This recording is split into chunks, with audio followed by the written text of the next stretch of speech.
You know, this is a time of year when there are a lot of parties. But if you were to pull back and evaluate what a lot of people are going through, I think what you would find is a lot of people don't feel like partying. I mean, I know for myself personally, I've been to a lot of parties and I pretended that I was having a great time, but I just had other things going on in the background of my life. There was really no joy in my life. One of the greatest lessons that I ever learned about joy, I learned in my 20s when I was hanging out with an older gentleman who was 70-something years of age. He was a pastor and he was kind of a mentor in my life during those years. He used to tell me incredible stories about how he and his wife would establish traditions and about their relationship and how they had learned to celebrate all kinds of things, you know, in their life together. And every Christmas they would take out this tree and they would put it together on their table and they would kind of sing songs and have this personal, marriage, intimate Christmas party together. He even wrote about the little Christmas tree in one of his books where he was explaining to people about the importance of celebrating Christmas. And then after 30 years of marriage, his wife died. And I remember having a conversation with this pastor and how in the middle of this tragedy, he was anticipating his first Christmas without his wife, Sarah. I remember as a 20-something-year-old getting a book in the mail after his first Christmas without his wife, where he wrote these words. Well, it won't be long until they'll be singing It's Beginning to Look a Lot Like Christmas. But the blessed season won't find us here. All that is left is the little tree and me. One day after Sarah left for heaven, I got the memento out and it still stands bravely, though stooped with age. The tiny tinsel angel on it is bowed and not so bright. We're somewhat alike, I'm afraid, but come Christmas, I'm going to set it on the table again. There'll be a vacant chair across from me, for it will be Sarah's first Christmas in heaven. But the little tree and I will muster all the courage possible, and with my creaky old voice, I might even try a verse of Joy to the World. For though the heart aches, and the voice shakes, and tears fill the eyes, I'm still all for Christmas, and all it truly means. For I'm celebrating the coming to this earth of one who mastered death and the grave, and who assures me of a glad reunion with those we have loved long since and lost a while. I'm rejoicing in the coronation of the dearest one I've known, promotion from pain and grief to the courts of heaven. I'm not hiding this little tree among my souvenirs as a sad reminder of days forever past. As long as it can stand, I'll set it up as a symbol of victory ahead.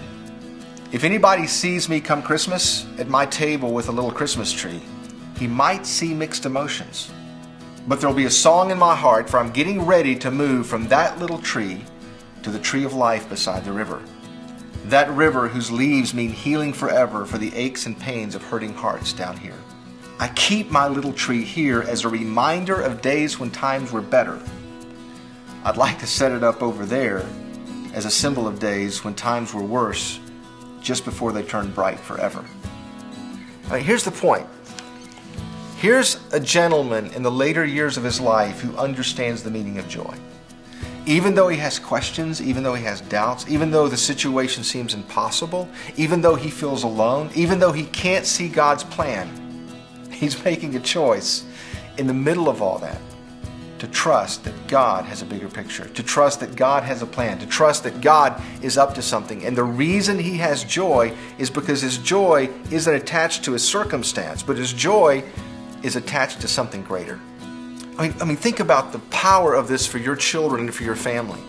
Think about somehow teaching a child the concept of joy so they understand it's so important that their happiness and that their joy isn't simply dependent upon their circumstance. And when they question, when they doubt, when they're alone, when they wonder, when they can't see the picture, their joy is anchored to something far greater. I mean, this is Christmas. If there's ever a time that we as people or as Christians should be able to celebrate and show the world and the culture around us that there's something in us that gives us a reason to have joy, it's right now.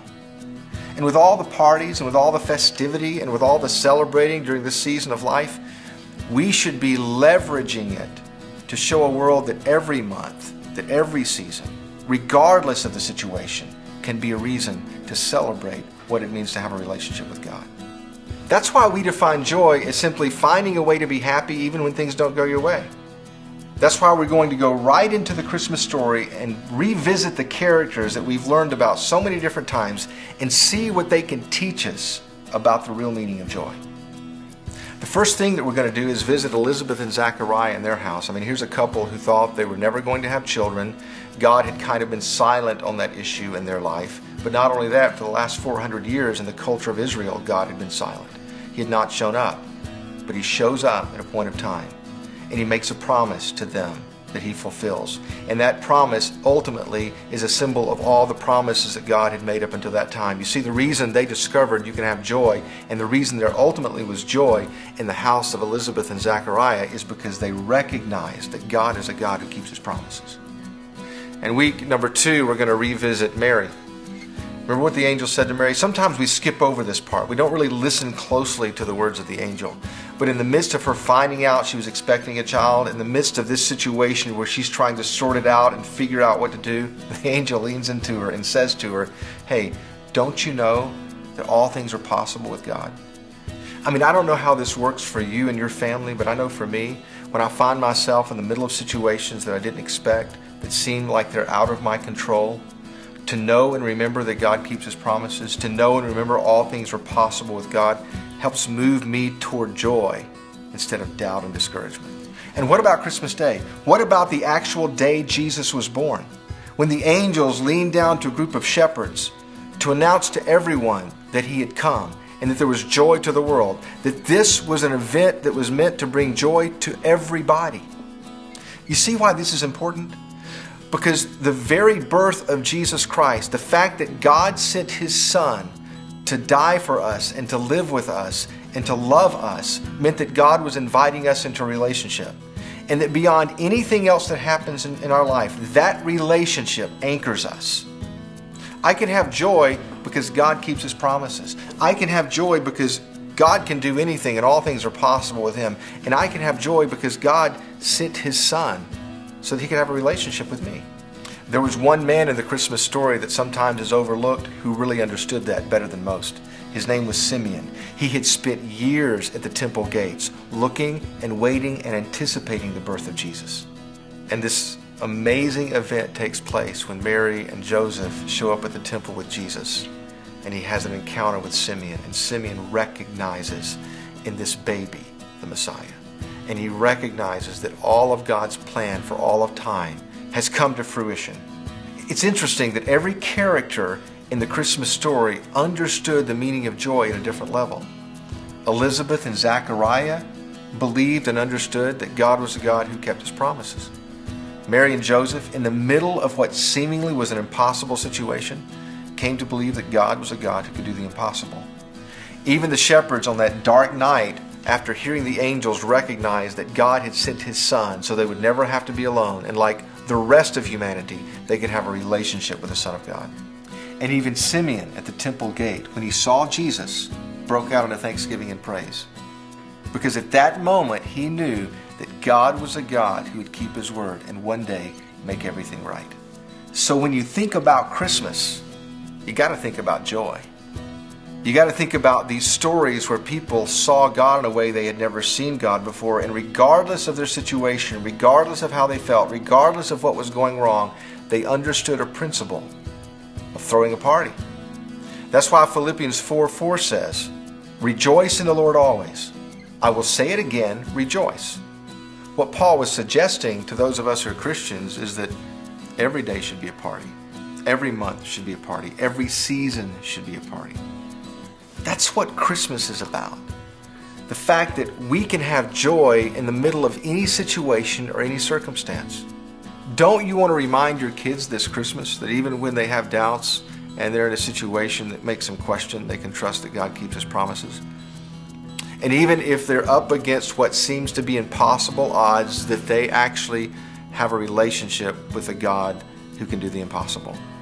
And at times when they feel alone, that they would just be reminded of the fact that God loved them so much, He sent His Son to this planet to be here on this earth. So ultimately, wherever they go, wherever they are, they can know that He's there with them. And that one day, everything will make sense. One day the plan will come together and they will see, like Simeon, that God is a God who keeps His word, that God is a God who makes all things right. You see, joy is not connected to our circumstance. It's not connected to our happenings. It's not connected to our situation. Joy is connected to our relationship with God, the God of Christmas. This Christmas, there are going to be a lot of people sitting around a tree who may not feel like it's Christmas. They might not feel like having a party. But maybe it's your job to lean into them, whether they're your own children or someone else's children, and just remind them that there's a reason they can have joy.